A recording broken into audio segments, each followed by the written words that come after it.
Now to an incredible find overseas, an elaborate series of stone monuments believed to have been hidden for thousands of years, not far from the famous site of Stonehenge. And it suggests that mysteries that shroud this region are bigger than many of us even thought. They did one final survey and made the most remarkable discovery of the entire study. What if one of history's greatest mysteries wasn't solved by archaeologists, but by artificial intelligence? In 2026, Grok AI was given the most ambitious challenge ever attempted: analyze every known measurement, archaeological survey, geological report, engineering study, and astronomical calculation ever collected on Stonehenge. More than 300 years of research and millions of data points were processed together for the very first time. Researchers expected the AI to confirm existing theories, but instead, it uncovered mathematical patterns, engineering precision, and astronomical alignments that few had ever noticed before. The results didn't simply question what Stonehenge was built for. They challenged everything we thought we knew about the people who built it. Could a 5,000-year-old monument really contain knowledge far beyond what ancient civilizations were believed to possess? Or did the AI discover hidden connections that humans had overlooked for centuries? In this video, we'll break down every astonishing finding, separate facts from speculation, and explore why Grok AI's 2026 analysis has reignited one of history's greatest debates. And before we reveal what the AI actually found beneath the layers of history, make sure to subscribe to the channel. We're on the journey to 1,000 subscribers, and every single subscription helps us bring you more mind-blowing mysteries, hidden discoveries, and unbelievable stories that most people have never heard. Now, let's uncover the truth behind Stonehenge.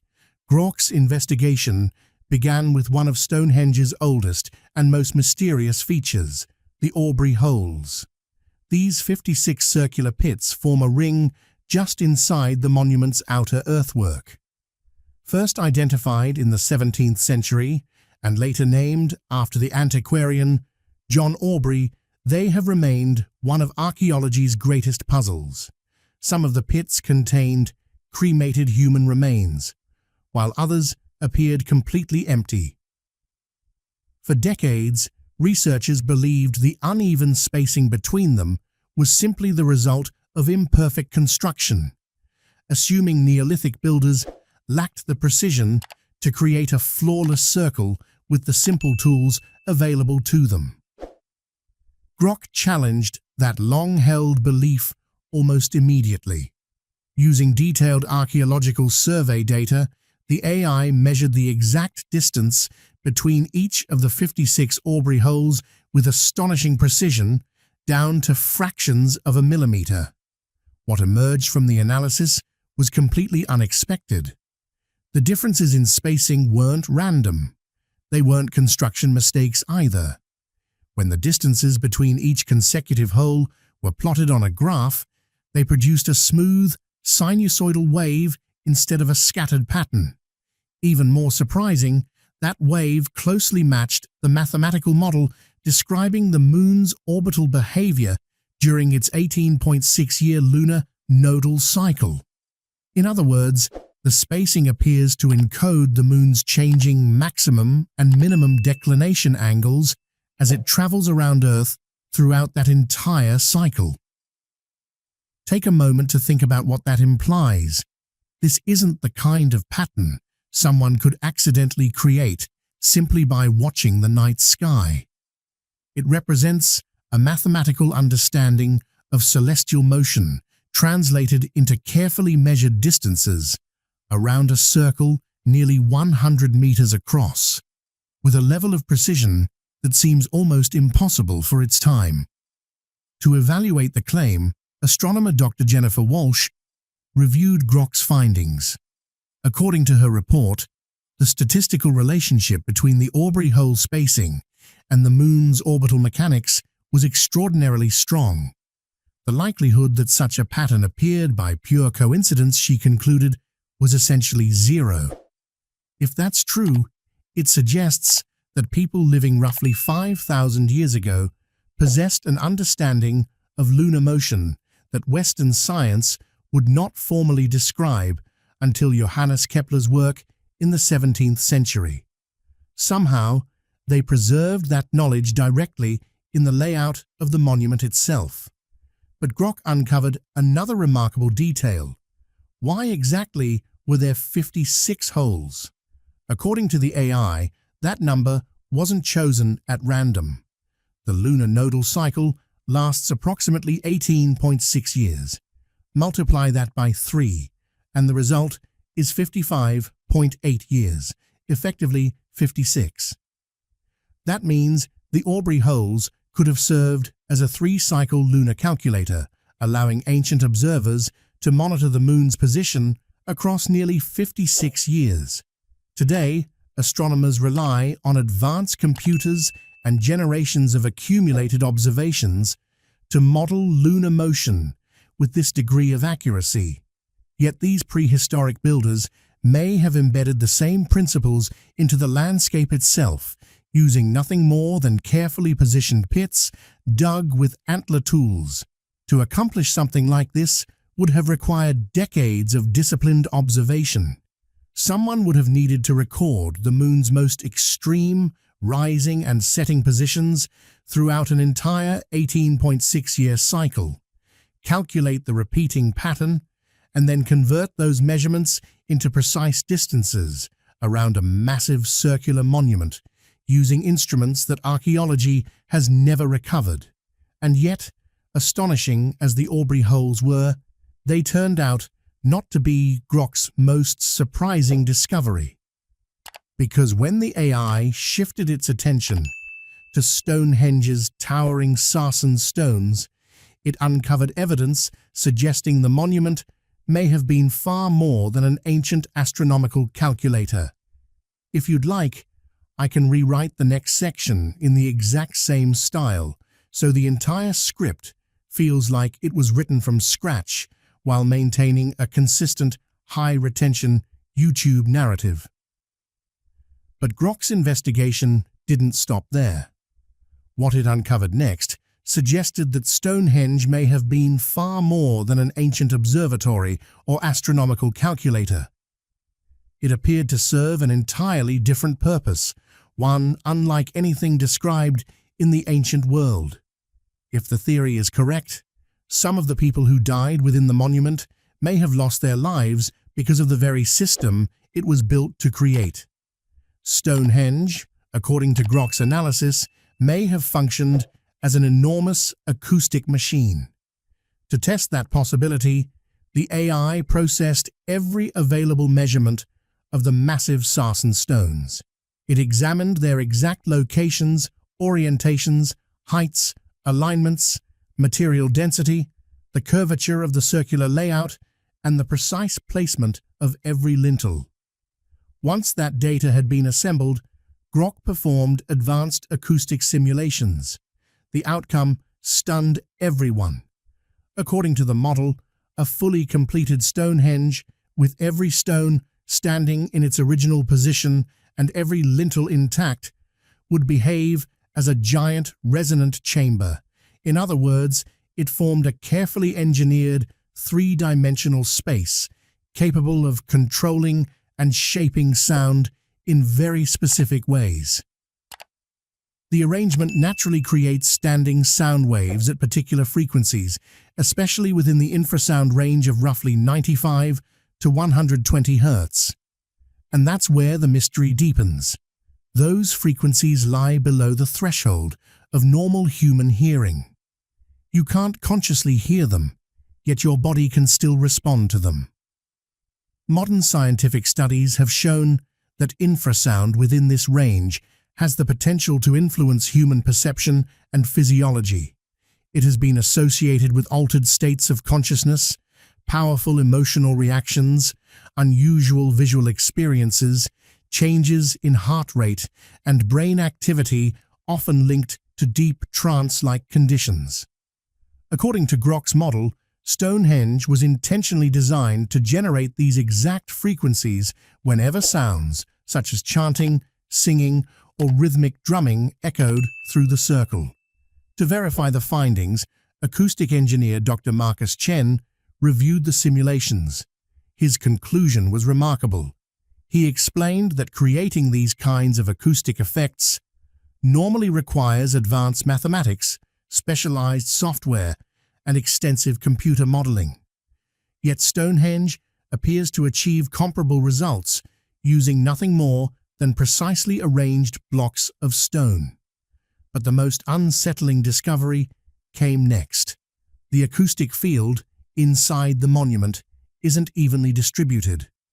Grok identified several specific locations where the infrasound would reach its greatest intensity. These hotspots, or acoustic nodes, align with the very places where archaeologists have uncovered cremated human remains. The pattern doesn't resemble random burial activity. Instead, it suggests that individuals may have been deliberately positioned at the strongest acoustic points within the monument. Anyone standing there during ceremonies filled with drumming, chanting, or other ritual sounds would have experienced the most powerful effects produced by the structure. Some of those individuals never left. Whether they died naturally while participating in profound ritual experiences, or whether prolonged exposure to these conditions contributed to their deaths, remains impossible to determine. The evidence cannot provide a definitive answer. However, Grok reached one conclusion with confidence. Stonehenge was not simply a passive place of worship. It operated as an active system designed to influence human consciousness. It wasn't merely a monument, it was a machine. And the famous blue stones, transported nearly 140 miles from the mountains of Wales, may have been one of its most important components. Grok's analysis of those blue stones offered a new answer to a question archaeologists have debated for generations. Why go to the enormous effort of hauling those particular stones across such an incredible distance? According to the AI, the explanation wasn't based on convenience or symbolism. It was based on sound. Using petrographic survey data, Grok examined the geological makeup of every bluestone. The results suggested they were selected because of their unique acoustic qualities. When struck, bluestones produce clear, bell-like tones that resonate for an unusually long time. The exact pitch depends on each stone's size, shape, and mineral composition. Even more intriguing, Grok concluded that the stones weren't chosen at random from Welsh quarries. Instead, they appear to have been carefully selected, so their combined tones formed a harmonic sequence built on precise mathematical relationships. Musicians today would immediately recognize that arrangement as resembling a pentatonic scale, the same five-note pattern found independently in musical traditions across many ancient civilizations. And the surprises didn't end there. The placement of the bluestones inside Stonehenge also appears to follow a deliberate pattern. According to Grok's analysis, every bluestone occupies a carefully calculated position relative to the surrounding sarsen ring, sitting directly on specific acoustic nodes that would maximize the monument's overall resonance. Whenever the towering sarsen stones generated their deep infrasound resonance, the bluestones positioned at carefully chosen locations would begin vibrating in sympathy. The sarsen ring produced the primary low-frequency tone, while the bluestones added layers of harmonic resonance.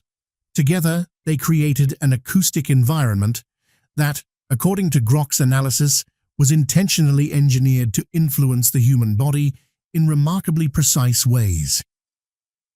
This concept isn't as strange as it first sounds. Modern architects designing concert halls use the same basic principles. By carefully placing reflective and resonant materials, They control how sound travels through a space. Stonehenge appears to accomplish a similar effect, not with steel and concrete, but with enormous megalithic stones. If that interpretation is correct, selecting the blue stones would have been an incredibly deliberate process. Someone had to travel into the mountains of Wales, strike individual stones, listen to the tones they produced, compare their resonance, and carefully choose only those with the desired acoustic qualities before transporting them nearly 140 miles to Stonehenge. That doesn't resemble blind religious devotion. It looks much more like the careful tuning of a giant musical instrument. And that realization changes everything.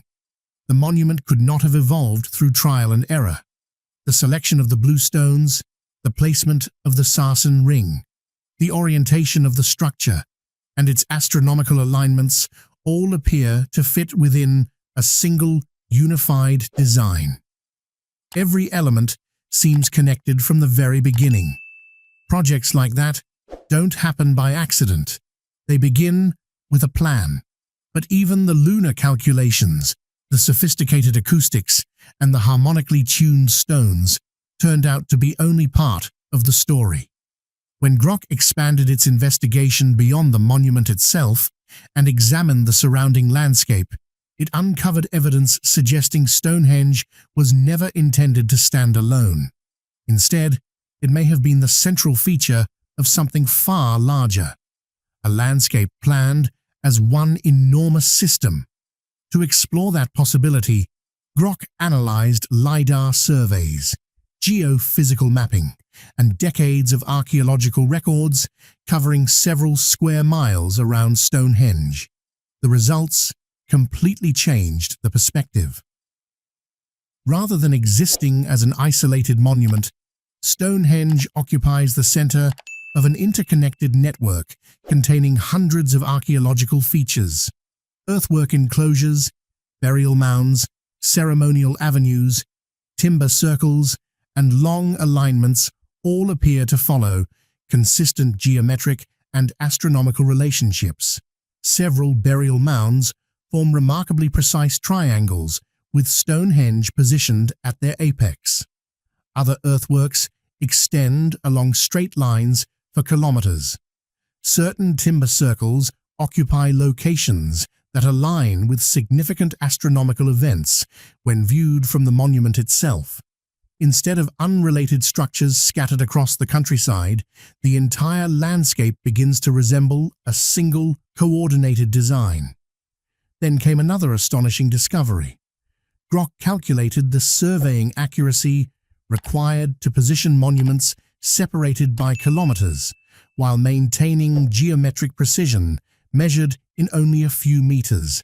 That level of planning normally requires mathematical knowledge historians associate with civilizations that appeared roughly 2,500 years later, including classical Greece.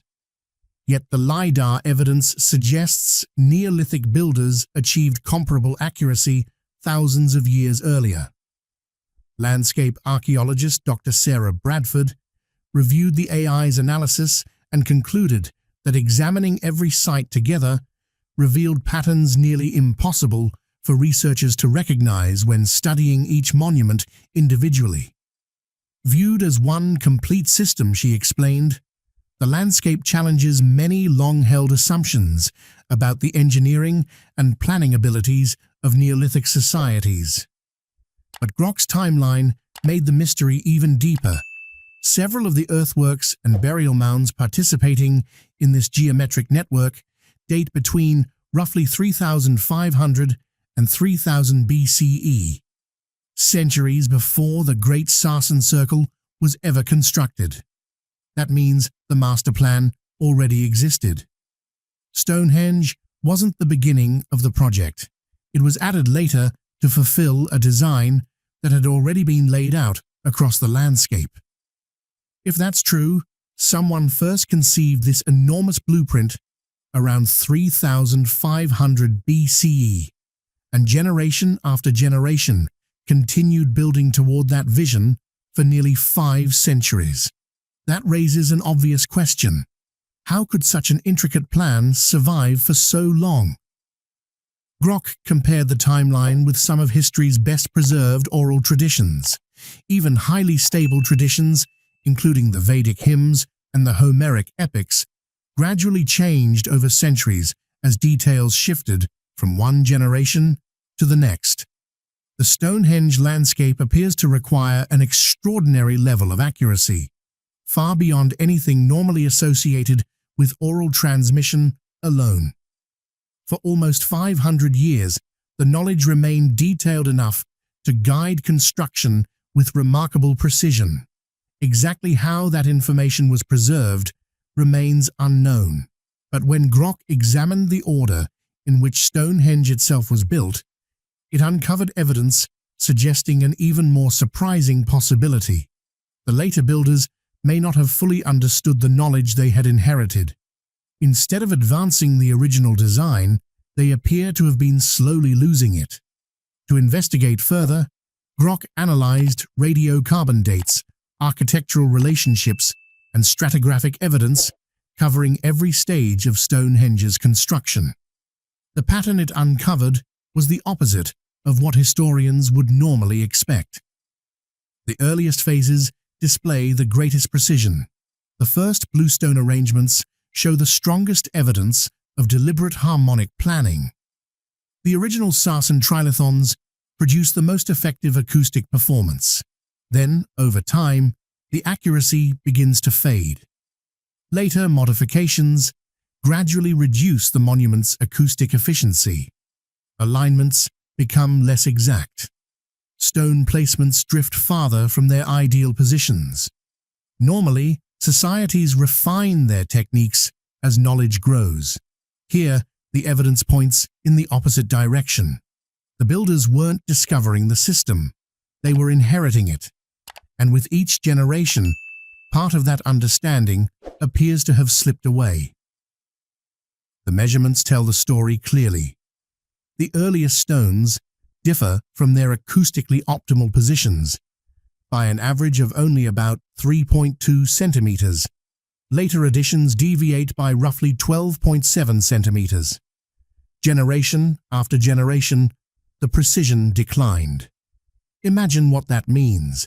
The earliest builders appear to have understood the entire system, its acoustics, geometry, and astronomical design. But as generations passed, that knowledge slowly faded away. Their descendants could still copy the monument, but they no longer fully understood the principles behind it. Even the tool marks carved into the stones seemed to preserve evidence of that gradual loss. Grok identified signs that several sarsen stones were worked at different times using different techniques, possibly separated by decades or even centuries. The precision of the earliest work is astonishing, with surface variations measuring less than 2 millimeters across 50 centimeters. Even today, experimental archaeology has struggled to reproduce that level of accuracy using ancient tools. The first builders achieved something remarkable, yet later generations could no longer match it.